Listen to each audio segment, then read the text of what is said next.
Leah Guevara. I'm Yolanda. I'm Lily. I'm Charlea. I'm Jana. I'm Emma H. I'm Emma I. And this is the audience for my Persuasive Speech. Social media is almost a controversial topic.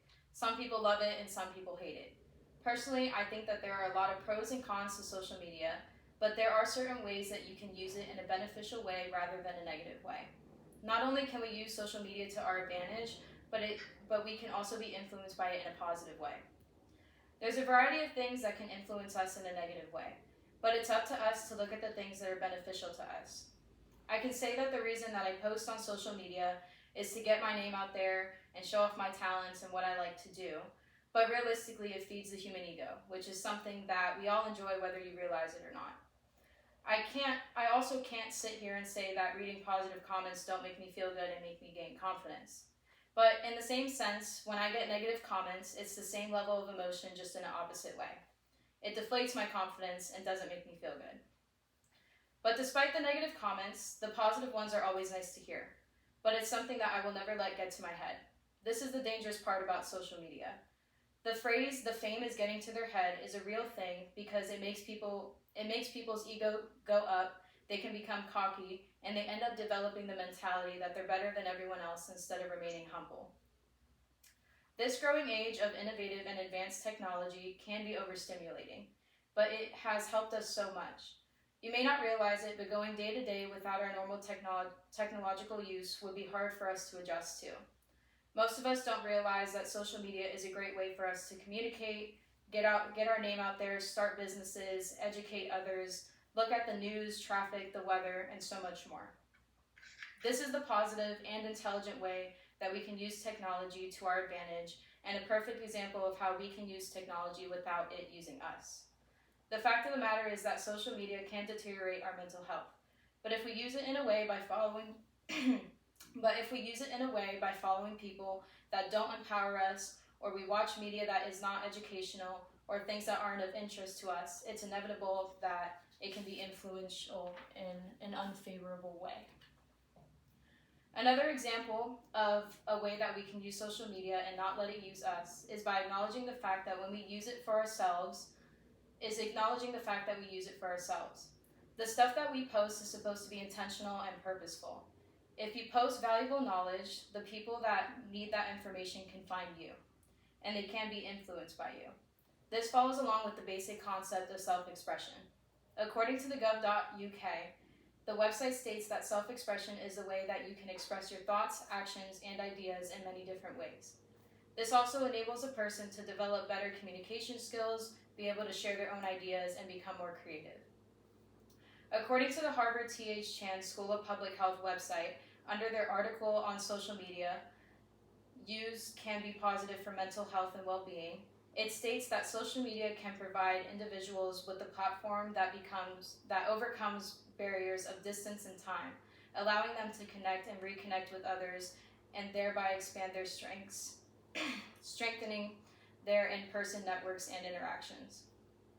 This is another way that we can develop better communication skills and better connections to people if time is not in our hands to see them face to face.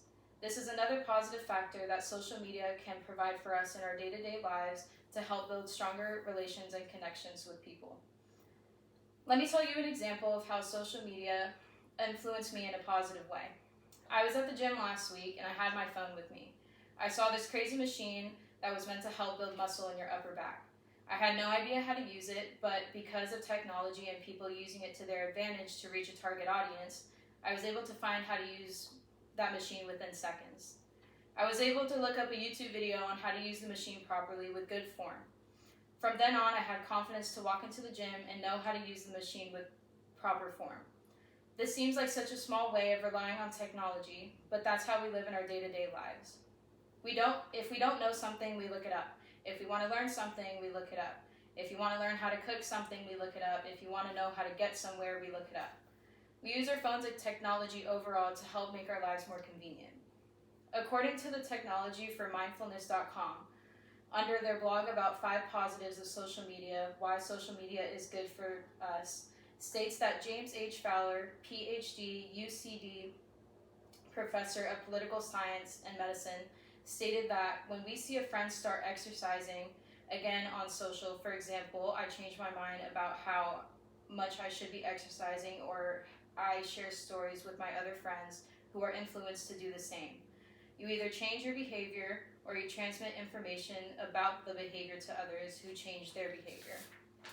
The interaction that I had with a friend of mine through social media became a positive and uplifting message for me to start working out after I saw them working out. Your state of mind and the way you feel right now is based on your level of happiness in this moment. The journey that you take throughout your life to achieve success can lead to a destination of happiness, but in order to get there, you have to be happy and determined based on where you are right now. This is the downside of social media. This is the downside that social media can take on people's mental health. Every day we see people posting their perfect bodies, their perfect lives, their nice houses, and their achievements in life, which makes you crave it without even realizing it. This can turn into a constant state of depression or unsatisfaction because we're seeing an unrealistic standard portrayed through social media every day. This is where your discipline comes in. This is where you have to find the things on social media that influence you in a positive way. Focus is the ability to block out distractions and focus on what's important right now. And what's important right now is for you to not be distracted by the unrealistic standards, but rather paying attention to the things that you can do and look up information online that can be a source of value to you. Many people will say that social media has ruined the morals and the values of today's generation. I can see where people are coming from when they say this. I'm sure you all have experienced a time where you were talking to someone and they said something and you started scratching your head. It could be because it didn't make logical sense or it went against a factual statement. The majority of the time, the reason why people say the things that they do is because they saw it based on an online website. The free will that we have allows us to post things that aren't true, but people make it sound true to gain attention, views, and a following. This is the reason why you have to take responsibility to use the internet to your advantage and research things and question things and not believe everything that you see. This goes back to what I said about using social media and it not using you. Based on statusbrew.com, they made social media usage statistic of 2024. It states that as of April 2023, 64.6% of the world's population, or 5.8 billion people, had an internet connection. This number has been growing steadily over the past few years, and it's expected to continue to grow. The percentage of people with mobile phones is even higher at 79.1%.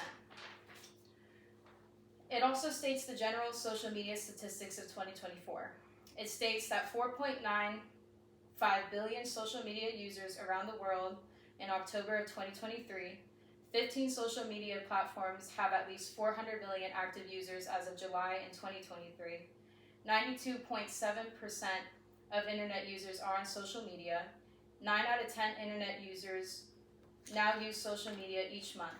The global average gender split of social media users is 56.3% men and 46.4% women.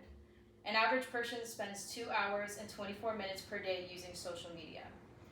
And the world spends close to 12 billion hours using social media platforms each day. The chart shows the most popular social networks of 2024 so far. You can see that Facebook, YouTube, Instagram, and TikTok are one of the top social media apps used. These are all very influential platforms where people can spread information, but also spread misinformation, but also can spread valuable information. Since the use of technology is growing rapidly, we need to not be ignorant in the way that we use it. Like I said before, it's important to post things that are purposeful and useful. If you or anyone else posts something negative, prejudiced, controversial, or anything of the sort, it can come back to you or that person in a negative way, making you feel worse about yourself. This is what social media is not intended for. I'd like to leave you with this last point.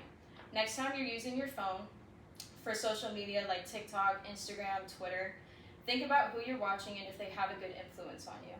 Understand the pros and cons of what you're watching and find ways to use social media to your advantage instead of it letting it use you. Thank you. Ooh. Yay.